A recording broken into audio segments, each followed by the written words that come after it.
Bonjour, je m'appelle Raymond Demey et je suis 10 heures de bonne aventure. Je suis également analyste existentiel et life coach. Ceci est la deuxième vidéo d'une petite série qui traitera de mon art, la mancie, et plus particulièrement de la cartomancie à laquelle je m'adonne à l'occasion, utilisant l'ancien tarot de Marseille comme support. J'ai préparé un petit texte que je vous lirai et que je commenterai. Je parlais dans la première vidéo du candidat mancien que je décrivais comme étant un être hypersensible, un être empathique de naissance. J'excluais du coup tous les commerçants du temple, dirais-je presque, qui, loin d'être hypersensibles, ont surtout l'esprit des affaires et se contentent de raconter des salades aux gens. Mettons que je considère ceux-là, ils se reconnaîtront, comme des marchands de soupe qui ne méritent pas ma considération. Mais revenons aux empathes. Je laissais sous-entendre qu'il n'était pas facile de naître et de grandir doté de ces facultés-là, parce qu'elles sont habituellement considérées comme étant autant de défauts. Le jeune hypersensible a les sens troublés en permanence. Il ne fait pas comprendre ce que ses parents, les gens qui l'entourent et le monde dont il fait partie disent. Il comprend également ce qu'ils veulent dire, ce qu'ils disent dans le fond, sans le dire. Une expression telle que « ça va sans dire » exprime bien le genre de perception qu'ils ont. Ils savent ce qui ne leur a pas été dit et qui ne leur sera probablement jamais révélé. Voilà pour le clair entendant. Mais la même chose vaut pour les autres sens, pour ceux qui sont clairvoyants et qui voient au-delà des apparences. Puis il y en a qui sentent et qui ont surdéveloppé leurs autres sens, l'odorat, le goût, le tact, ou ceux qui ressentent parce qu'ils ont le cœur grand ouvert en permanence. Puis il y a tous ceux qui ont des pressentiments et qui ont peur tout le temps à la place de ceux qui n'en ont pas. Et tous ceux-là font partie de la grande tribu des hypersensibles. Leur sensibilité à fleur de peau exacerbée en permanence est leur caractéristique commune. Ce qui fait que les plus doués d'entre eux, sauf s'ils ont la chance de venir au monde dans un milieu qui les comprend, où circulent d'autres personnes de leur sorte, des artistes et des créatifs surtout, ces hyperdoués donc feront le nécessaire pour se couper de leur sens et de leur sixième sens du même coup.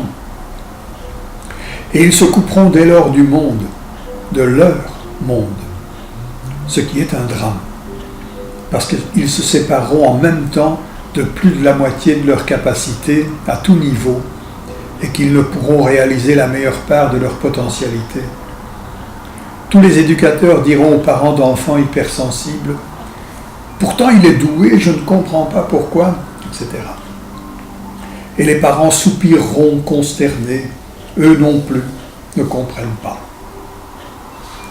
Les hypersensibles, les empathes que j'ai connus, manifestaient tous une ou plusieurs formes de l'anorexie. Parfois une forme d'anorexie mentale, l'impression d'être plus bête que les autres, alors qu'ils savaient quelque part que c'était faux.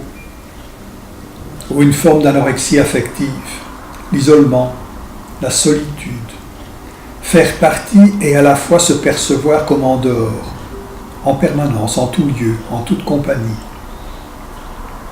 Ou une forme d'anorexie sociale, l'impression de faire bande à part, certes, mais aussi celle de n'être bon ou bonne à rien, de ne pas savoir qui être, ni que faire de sa vie. Ou une forme d'anorexie physique, avoir perdu le goût à tout, et certains ne mangent plus du coup. Mais cela peut également se manifester par de la suétude, orale surtout, le tabac et l'alcool, puisque c'est autorisé, mais en excès, voire pire, les drogues de tout genre, les scarifications, etc. La liste est longue dès lors qu'on a affaire à des êtres extrêmement créatifs et tellement désespérés à la fois.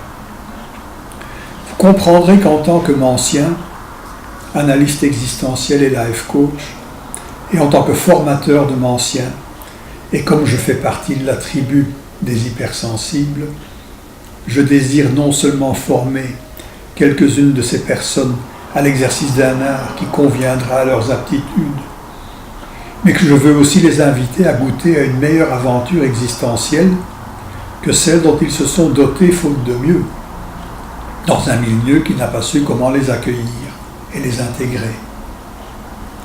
Ce qui n'est pas facile, j'en conviens. L'hypersensible, quand il se révèle, s'aperçoit qu'il connaît mieux que tout autre l'amour, la colère, la révolte, la tristesse, la dépression, la peur, mais la joie aussi, la volupté même, et j'en passe. Il a une idée du paradis, il a l'impression d'y avoir même séjourné dans une autre vie. Mais il connaît les enfers aussi, et se sait menacé à chaque instant d'être entraîné dans les eaux profondes où son environnement plonge ses racines. Il en connaît les égouts. Il est aussi souvent un transformateur énergétique, un peu comme un arbre qui transforme le dioxyde de carbone en oxygène. C'est là son rôle par défaut, souffrir la douleur des autres, assumer leur chagrin, écouter, endurer leurs plaintes, essuyer leur colère, leur déception, ou encore porter le chagrin des départs, comme nous dit le poète et chanteur hypersensible qu'était Jacques Brel. Et souvent ils assumeront ces tristes rôles jusqu'au bout, jusqu'au suicide parfois. Le suicide physique brutal, certes, mais le suicide affectif souvent, et le suicide social surtout, laissant les autres les dépasser et les maltraiter, en deux mots. Le suicide intellectuel et spirituel aussi, c'est fréquent. Le suicide, qui ne l'oublions pas, est un désir, au même titre que la libido, qui est un désir de vivre, et qui en est le contraire. Mettons qu'ils finissent par désirer mourir au monde, à défaut d'en faire partie d'une autre façon que celle d'en être une décharge. Et il se trouve que c'est pour ceux-là qu'a été prévue la bonne aventure que compte l'ancien tarot de Marseille.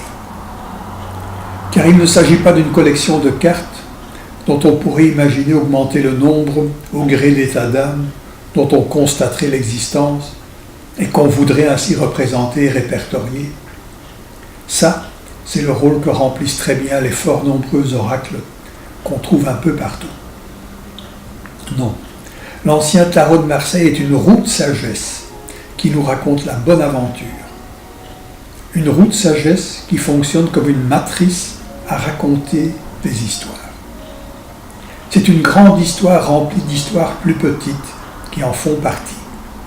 Comme la Bible, qui est un livre contenant tout plein de livres plus petits, nous racontant des paraboles édifiantes, ou l'Odyssée, qui est une grande histoire pleine des exploits fort nombreux d'Ulysse, ou le conte des 1001 nuits, une ribambelle d'histoires que nous raconte la jolie Scheherazade, ou le zodiaque des astrologues, qui génère autant de thèmes astro qu'on veut, ou le Yiking, qui, tout comme notre tarot, permet autant le parcours d'une voie de sagesse que la prévision de l'avenir en deux mots.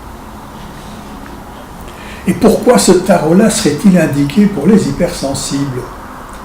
Sinon parce qu'il raconte l'histoire d'un fou, représenté par le mat, l'arcane 0 aussi, qui s'est perdu et qui se cherche lui-même, et qui surtout cherche le monde, l'arcane 21, le dernier de la série. Cet insensé dont l'arcane ne porte pas de nombre, et donc ne compte pas, veut faire partie du monde dont l'arcane porte le plus grand nombre, 21. Autant qu'il y a d'étapes dans le Tour de France. C'est dire que le jeu de tarot nous raconte l'histoire d'un périple ardu qui se déroule par étapes. Et lors de chacune de ces étapes, il y a quelque chose à accomplir, une histoire à vivre qui augure des suivantes. Et le jeu de tarot se présente tel un viatique donné aux pèlerins, et nos hypersensibles et empathes sont de ceux-là, des pèlerins qui s'aventureraient sur ces chemins-là, qui comptent parmi les chemins les moins fréquentés, et pensez là au livre génial de Scott Peck. Les chemins qui sont encore moins fréquentés d'ailleurs depuis la disparition de l'âme. Car on nous l'a confisqué, l'âme, quelque part dans le courant du XVIIe siècle, quand on a commencé à détruire la chrétienté, quand ont débuté les Lumières qui, quelques siècles plus tard, s'avèrent être largement artificielles, à voir les guerres qu'il y a eu depuis et l'état de la Terre du point de vue écologique, l'homme n'est pas devenu une lumière, ni meilleur, ni plus sage. Descartes et les siens, au nom de la rationalité, ont transformé notre âme s'incarnant en un esprit désincarné doté d'un corps objet. Et c'est à cette époque-là que plusieurs sages, qui étaient à la fois des maîtres quartiers, ont dessiné le jeu de tarot. Le jeu de tarot date du XVIIe siècle. Ils l'ont fait pour nous, pour ceux qui ne s'y retrouveraient pas dans une froide logique, ne pouvant mener qu'à l'objectalisation d'un monde dont il vaudrait s'emparer et qu'il faudrait maîtriser avec pas mal de cynisme, et même plus au nom d'un dieu ou d'une quelconque instance supérieure, mais au nom d'une civilisation technocratique dont nous étions devenus, nous occidentaux, les seuls et uniques représentants. Dans un tel monde, il n'est plus utile d'accomplir une quête existentielle, puisque l'œil gnostiqué, le pronostic, la prévision rationnelle et mécanique y règne en maître. À telle cause correspond tel effet, point. Et tout s'y emmanche logiquement, sans intervention magique d'aucune sorte. Et si le mystère persiste, on le couvre d'un mot magique, mais sans le dire. Ce qu'on a cessé de faire depuis. Par exemple, l'effet placebo. Par ce seul mot s'explique actuellement 30% de l'efficacité de notre médecine allopathique. C'est d'une rationalité implacable, comme celle de l'enfant qui nous dit que l'électricité et les billets de banque sortent du mur. C'est ce qui se constate, froidement. Mais est-ce vrai pour autant? Tout cela pour en arriver à vous dire que l'ancien tarot de Marseille est le petit viatique aisément transportable qui nous a été légué à nous, questeurs hypersensibles en recherche d'âme, pour nous aider à réanimer le monde, le grand, en débutant par le petit, le nôtre, qui réunit notre corps et notre esprit dans une même enveloppe, notre âme. Cet outil est destiné aux hypersensibles qui, cela a été mon cas et celui d'un bon nombre d'autres que j'ai accompagnés, en comprennent rapidement l'usage. Il s'agit d'une carte routière en fait, d'une très ancienne carte, puisqu'elle fait plus de 3 siècles.